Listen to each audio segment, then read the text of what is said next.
Hello friends, हमारे वाला masters welcome channel. So dear friend, हम लोग जो है ग्रामीण प्रवेश के प्रीवियस क्वेश्चन को कर रहे हैं और आज आपका है योजना एवं कृषि आधारित प्रश्न। आपके सामने क्वेश्चन दिया गया है, बताइए इसका आंसर क्या होगा। पूछा है कृषि लागत एवं मूल्य आयोग कब अस्तित्व में आया था, मतलब CACP।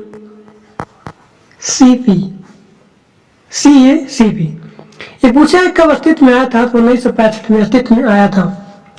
जबकि जब पहले था ये, तो देखिएगा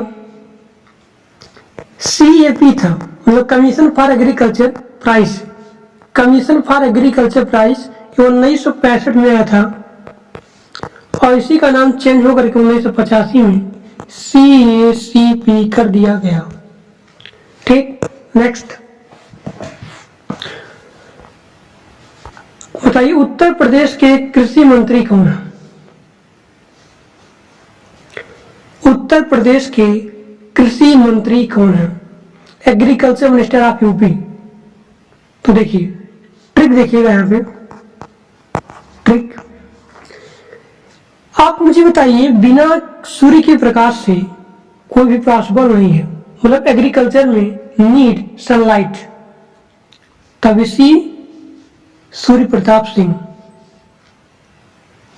सूर्य प्रताप शाही कहां पे है?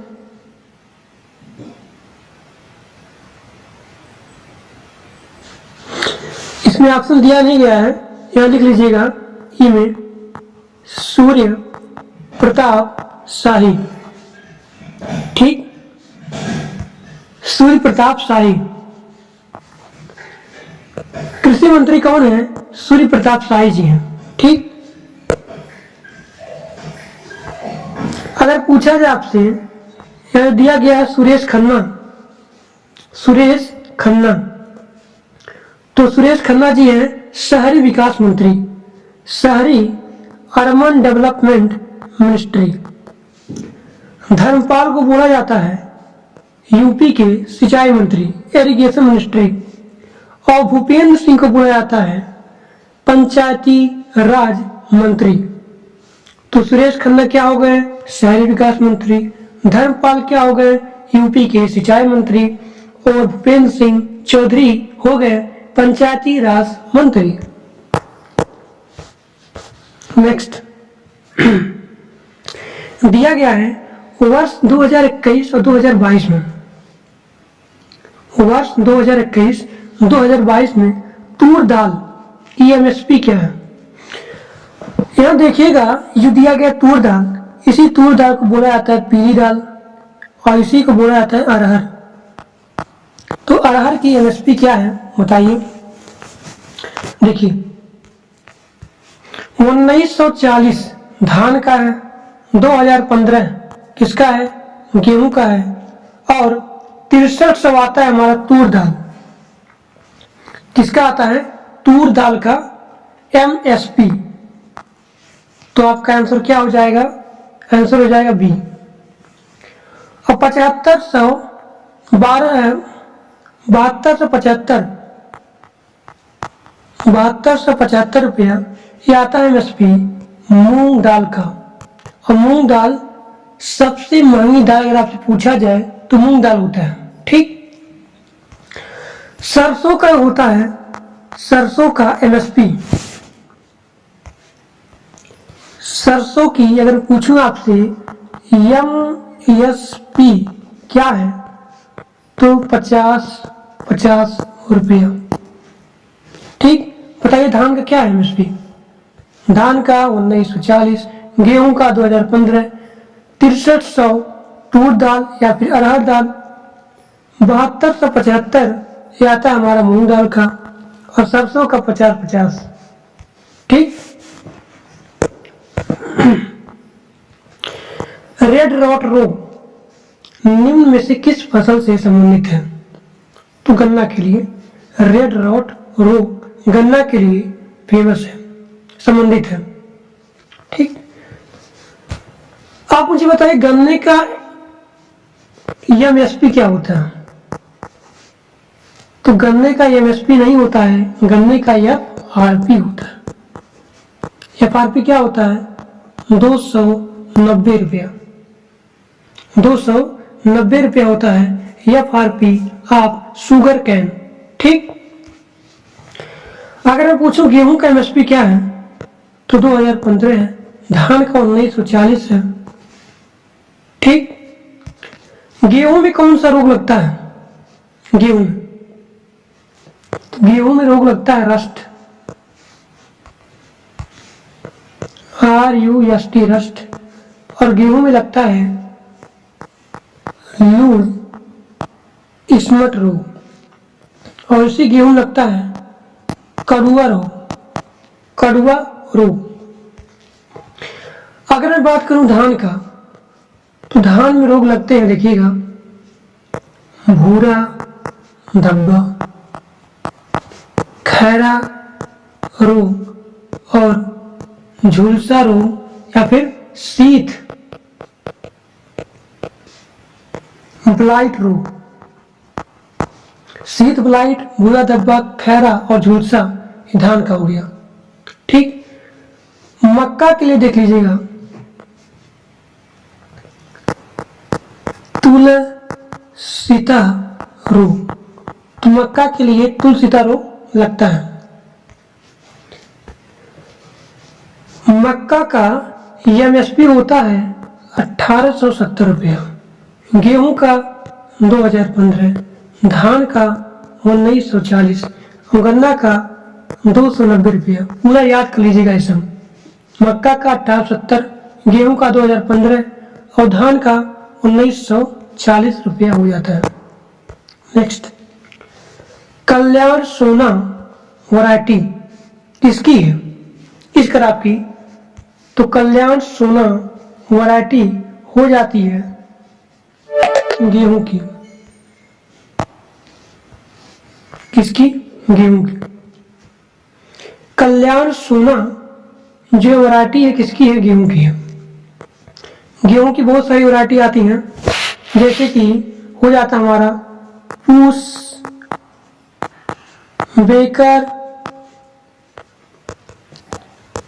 राज 377, इसी का आता है अर्जुन, आता है कल्याण सोना, आता है कुंडल, आता है। ठीक, तो गेहूं का पूस बेकर, पूसा हो गया, बेकर हो गया, राज 3077 हो गया, अर्जुन हो गया, कल्याण सोना हो गया और कुंडल हो गया। अगर मैं बात करूं धान की तो धान का आता है जवाहर, सरताज, गोल्डन राइस। ठीक, अगर मैं बात करूं मक्का का तो मक्का का आता है लूनाश्री,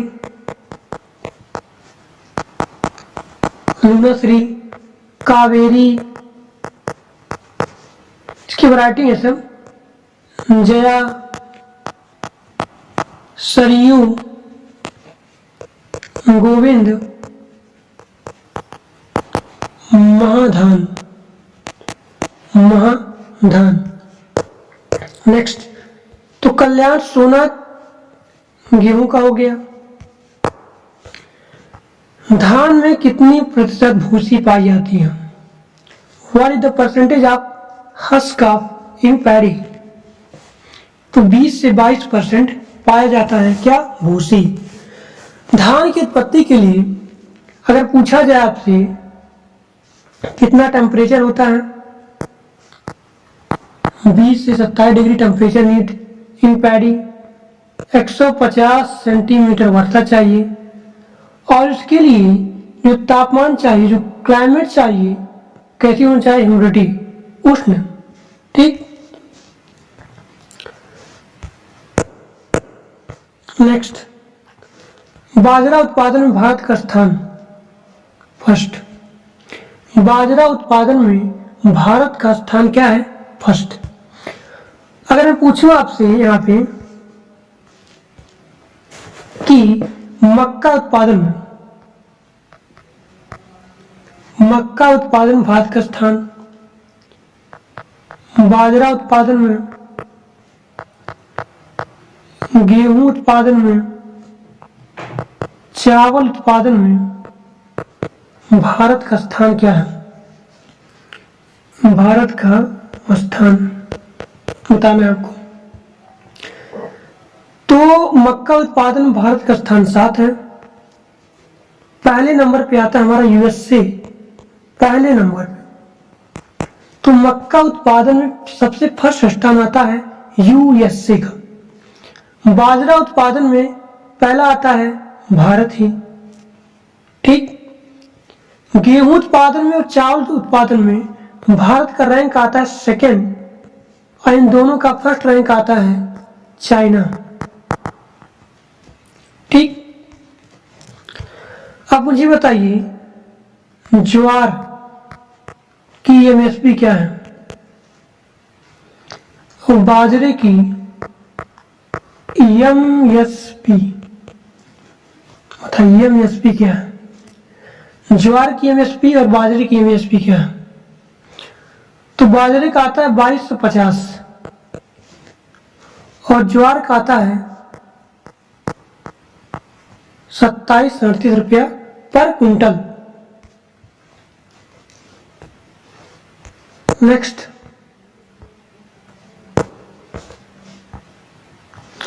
ग्राम स्वरोजगार से संबंधित योजना है, बताइए क्या होगा इसका आंसर? ग्राम स्वरोजगार योजना से संबंधित है, तो इसका आंसर हो जाएगा ट्राइसेम। क्या हो जाएगा? ट्राइसेम। अब देखिएगा यहाँ पे थोड़ा सा इसके बारे में। ट्राइसेम प्लस IRDP और प्लस DWCRA, इन तीनों को मिला करके बनती है एक योजना जिसका नाम है स्वर्ण जयंती ग्राम स्वरोजगार योजना, ठीक। यहां पे लिखा गया EES एम्प्लॉयमेंट एश्योरेंस स्कीम 1993 में स्टार्ट हुआ था, ठीक। किसके रिकमेंडेशन पे? तो RV गुप्ता के रिकमेंडेशन पर ये हुआ था शुरुआत 1998। ट्राइसेम के बारे में अगर बात करूं मैं, तो training to rural youth for self employment, और इसी में आता है 2 और स्कीम्स के बाद आई। ट्राइसेम के बाद ही 2 स्कीम और आई, इसका नाम है IRDP integrated rural development programme 1980 में प्रारंभ हुआ था, और इसी के बाद आया था DWCRA development of women and children in rural areas. इन्हीं तीनों को मिला करके एक योजना बनती है, इसी का नाम है स्वर्ण जयंती ग्राम स्वरोजगार योजना। इसका प्रारंभ हुआ था 1999 में, ठीक। नेक्स्ट बताइए, ICDS समन्वित बाल विकास योजना कब शुरू की गई थी? ICDS बताइए, ICDS किस वर्ष में शुरू की गई थी? बताइए। देखिए, समन्वित बाल विकास योजना किस वर्ष शुरू की गई थी? अगर आपसे पूछा जाए इसी में कि आंगनवाड़ी योजना, ICDS योजना या फिर आंगनवाड़ी,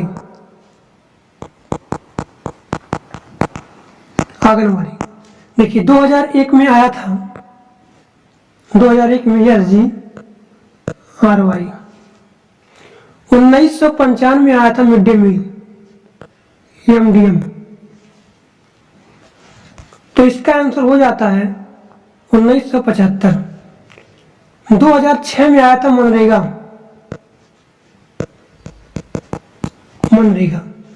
और 2001 में आया था SGRY संपूर्ण ग्रामीण SGRY। 1995 में आया था MDM। पूरा डिटेल्स बताया पिछले वाले क्लास में इन सभी के बारे में, तो पिछला वाला क्लास देख लीजिएगा। नेक्स्ट, ये बताइएगा सेंट्रल इंस्टीट्यूट फॉर सब ट्रॉपिकल हॉर्टिकल्चर कहाँ पे लोकेटेड है? देखिए, कटक में आता है इंस्टीट्यूट राइस के लिए, ठीक, सेंट्रल राइस रिसर्च इंस्टीट्यूट। राजमुंदी में आता है सेंट्रल रिसर्च तंबाकू इंस्टीट्यूट। और लखनऊ में आता है, 3-4 चीजें आते हैं लखनऊ में। एक आता है नेशनल बोटानिकल रिसर्च, ड्रग के लिए आता है, और शुगर कैन के लिए भी आता है। नेशनल बोटानिकल रिसर्च, ड्रग वाला रिसर्च और शुगर कैन के लिए। तो पूछा क्या गया इसमें कि सेंट्रल इंस्टीट्यूट फॉर सब ट्रॉपिकल हॉर्टिकल्चर कहाँ पे है, तो इसका आंसर क्या होगा, लखनऊ हो जाएगा, लखनऊ। नेक्स्ट, ए पीला का गठन कब किया गया था? ए पीला का गठन कब किया गया था? पूरा डिटेल्स बता रहा हूं आपको, ध्यान से देखिएगा यहाँ पे।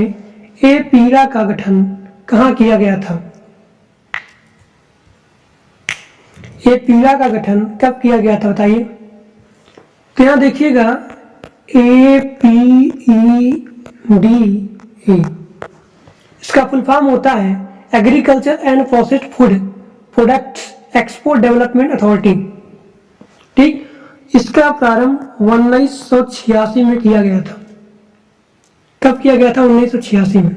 अगर मैं पूछूं इसका हेडक्वार्टर कहाँ पे है, तो इसका हेडक्वार्टर आता है दिल्ली में। दिल्ली में इसका हेडक्वार्टर, यहाँ पे दिल्ली है, यहीं पे आता है एपीडा का हेडक्वार्टर। एक और आता है एमपीडा। एमपीडा किसके लिए होता है? इस समुद्री उत्पाद के लिए होता है, मछली पालन के लिए होता है। अब इस एमपीडा का हेडक्वार्टर आता है कोची में। 1972 में शुरू हुआ था। नेक्स्ट, रेडी प्रोग्राम में ई का पूर्ण रूप क्या है बताइए। ई का पूर्ण रूप क्या है? तो ई का पूर्ण रूप होता है उद्यमशीलता, इंटरप्रेन्योरशिप, उद्यमशीलता। इसका पूरा नाम देख लीजिए, पूरा नाम रूरल इंटरप्रेन्योरशिप अवेयरनेस डेवलपमेंट योजना, ठीक। एक और आता है ICAR, ऐसे लिखा हुआ यहाँ पे। एक आता है ICAR, भारतीय कृषि अनुसंधान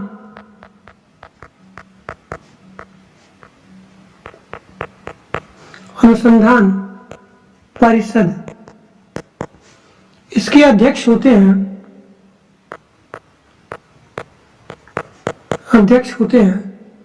कृषि मंत्री। कृषि मंत्री क्या होते हैं? ICAR के अध्यक्ष, ठीक। और ये जो हमारा आता है रेडी प्रोग्राम, RADY, मतलब रूरल इंटरप्रेन्योरशिप अवेयरनेस डेवलपमेंट योजना, 25 जुलाई 2015 में लॉन्च हुआ था, ठीक। नेक्स्ट, शीघ्र फल पकाने के लिए निम्न में से कौन सा तत्व सहायक है? आपका आंसर होगा phosphorus. Next, which soil is found the most in India? Then your answer will be that is alluvial soil. Alluvial soil मतलब जलोढ़ मिट्टी, ठीक। अब देखिएगा यहाँ पे थोड़ा सा,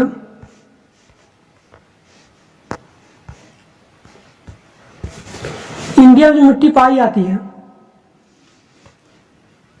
40 से 45% पाई जाती है जलोढ़ मिट्टी, मतलब एलुवियल सॉइल। 16 से 17% पाई जाती है रेड सॉइल या फिर लैटेराइट सॉइल। 2 से 15% पाई जाती है काली मिट्टी, इसे बोलते हैं ब्लैक सॉइल या फिर रेगुल मिट्टी।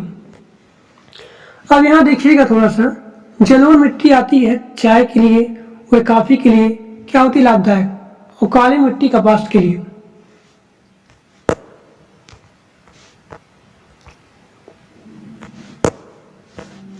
नेक्स्ट, यूरिया में कितने परसेंट नाइट्रोजन पाया जाता है? यूरिया में कितने परसेंट नाइट्रोजन? तो नाइट्रोजन आता है 46%। कितने परसेंट? 46%।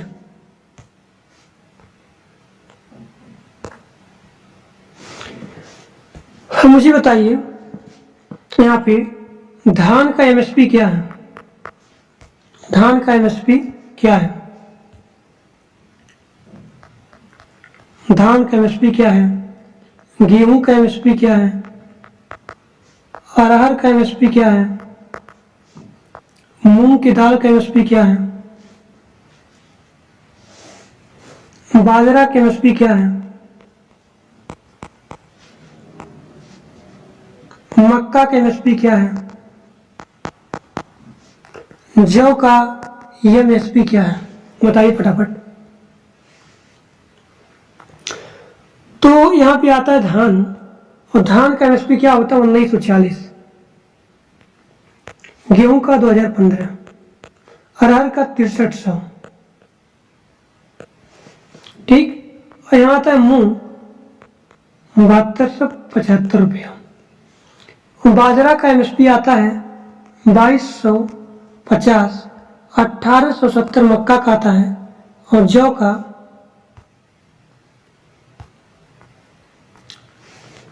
का कितना होता है? 1635 रुपया। बताइए सरसों का एमएसपी क्या होता है? कितना है सरसों का? तो सरसों का 50। ये बताइए रबी फसल में कौन आता है?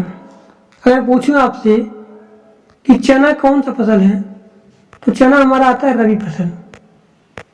रबी फसल में आता है हमारा चना हो गया, सरसों हो गया, गेहूं हो गया। ठीक, तो ये सारे हो गए, चना, सरसों, गेहूं, और जो भी आता है जौ, चना, सरसों, गेहूं, ये सारे जो है रबी फसल आते हैं। ठीक, अब लगे हाथ मुझे बता दीजिए कि चने का एमएसपी क्या है?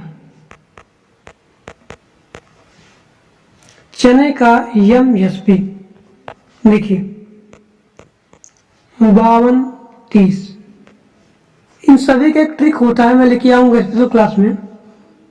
से होता है अरहर। अरहर कौन सा फसल है? अरहर तो खरीफ फसल है। मूंग बताइए, मूंग, ये मूंग कौन सा फसल है? तो खरीफ फसल है। ठीक, तो आज के लिए बस इतना ही। Thank for watching my video. अगर वीडियो अच्छा लगा तो लाइक करिएगा, सब्सक्राइब करिएगा और अपने दोस्तों के पास शेयर भी कर दीजिएगा। Thank you.